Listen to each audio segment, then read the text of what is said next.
ధనుష్ నయనతార మధ్య ఇష్యూ మరింత ఫైర్ గా మారుతోంది. ధనుష్ క్యారెక్టర్ ని బ్లేమ్ చేస్తూ నయన్ రిలీజ్ చేసిన ఓపెన్ లెటర్ పై హీరో లాయర్ ఆమెకు స్టేట్మెంట్ జారీ చేశాడు. అదే టైంలో ధనుష్ తో వర్క్ చేసిన హీరోయిన్స్ నయన్ కే మద్దతు పలకడం hot of the south industry అయిపోయింది. ఇంతకీ ఆ బామలెవరు? లాయర్ స్టేట్మెంట్ లో ఏముంది?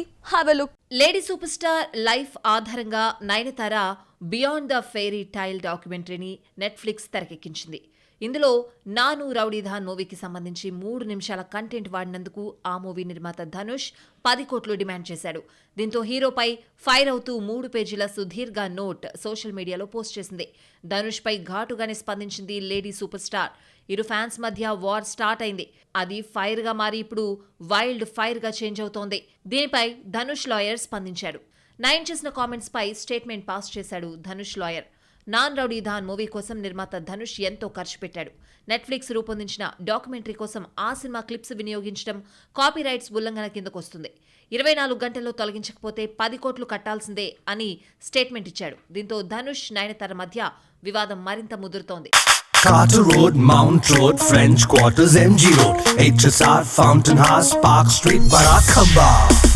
We've been here, we've been there, Vekas been just everywhere.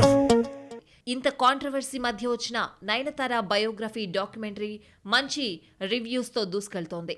Dhanush Nayanthara ఇష్యూలో ఎవరు తప్పు ఎవరిది ఒప్పు అని పక్కన పెడితే ఒక హీరోకు వ్యతిరేకంగా హీరోయిన్లు లేడీ సూపర్ స్టార్ కు సపోర్ట్ గా నిలవడం ఆలోచించాల్సిన సిచ్యువేషన్ ఎదురవుతోంది. అది కూడా హీరో ధనుష్ తో వర్క్ చేసిన ముద్దుగుమ్మలే. నయన్ పోస్ట్ కు కామెంట్స్, లైక్స్ కొట్టడం గమనార్హం.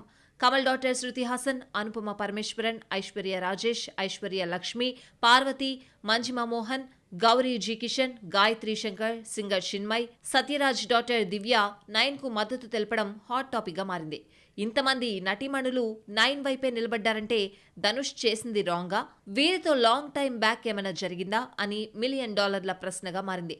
మరి ధనుష్ వీటిపై రెస్పాండ్ అవుతాడేమో చూడాలి.